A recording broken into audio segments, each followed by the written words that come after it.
Nice to meet you. Let us move on to the next topic, which is about the cover letter. Firstly, we will discuss some general aspects of it and then move to more specific things that you can come across. First of all, if you are an employer, companies do not need your cover letter. Why?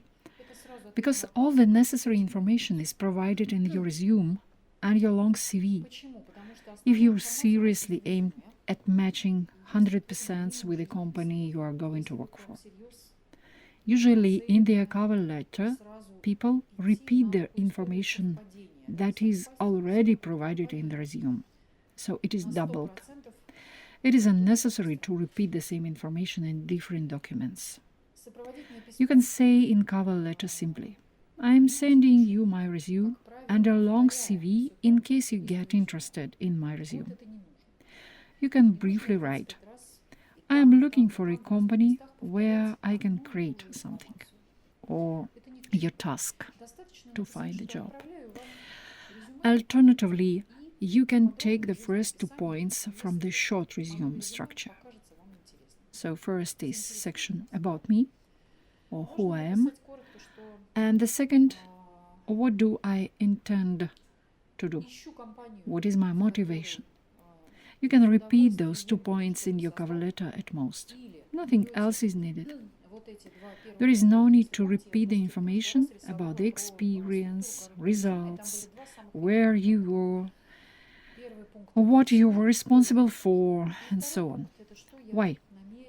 Because if you match with the needs of the company, they will open your resume and find everything else there.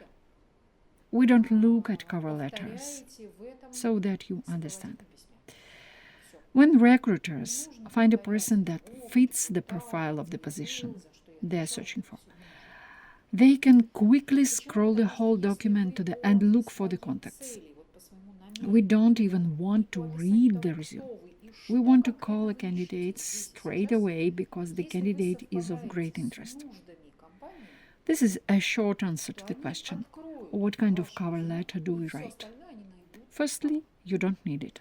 Secondly, if you decided to write it, focus on who you are, what you look for, and why you contact them. Private stories. Sometimes people are not looking for a job, but for like-minded people who will share their idea. In this case, you can write a cover letter. Of course, you can send this idea separately by writing a letter. But you can write a cover letter and you immediately describe the idea here. I am looking for a company in which I could implement such an idea, and then describe it. I am looking for like-minded people, colleagues, a team in which I could develop, promote, create this. Then, in a cover letter, you describe your idea briefly. Needless to say that you ought to send your resume and cover letter only to the companies where you can implement your idea. If your idea, for example, is related to telecom, then you send it to telecom. If it is related to the development of new constructive materials that are not available anywhere on the market, and you have a brilliant idea, you have created something, tested it, it works great, and you are looking for someone to implement it in partnership, then write to construction companies that are engaged in the development and creation of new building materials. For example, R&D, research and development, a division of some construction companies or large chemical companies, those who will actually do this. This is the first case. You can write ideas in a cover letter. Company will read it because it is interesting. The second point is, people often write in a cover letter about themselves. I, so, graduated, so-and-so, received an MBA degree, I managed business for 20 years. When you read all this, one question arises. So, what it is? What does our company or corporation or organization have to do with it?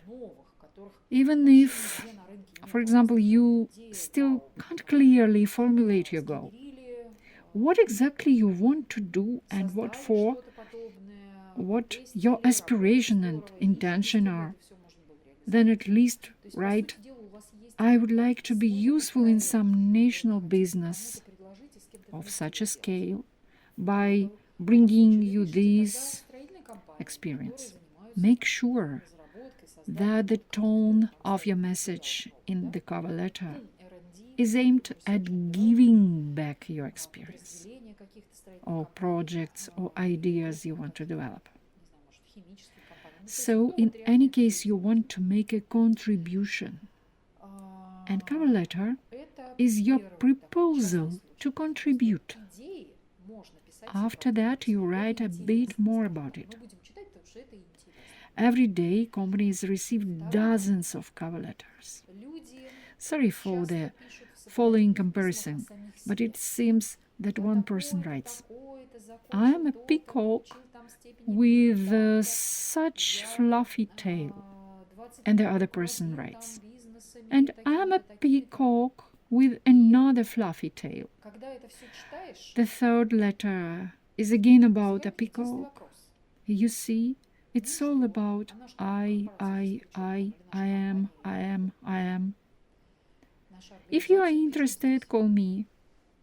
Then the applicants feel disappointed that no one was interested. All employers are interested in your readiness and ability to contribute to some activity. Describe what you offer to do.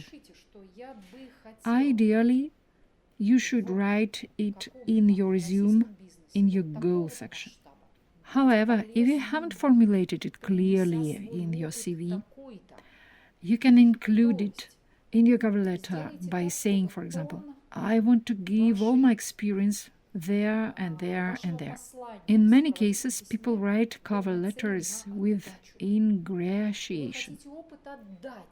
For example, they looked at some company, they want to work there, and this ingratiating tone is felt strongly. It is very unpleasant.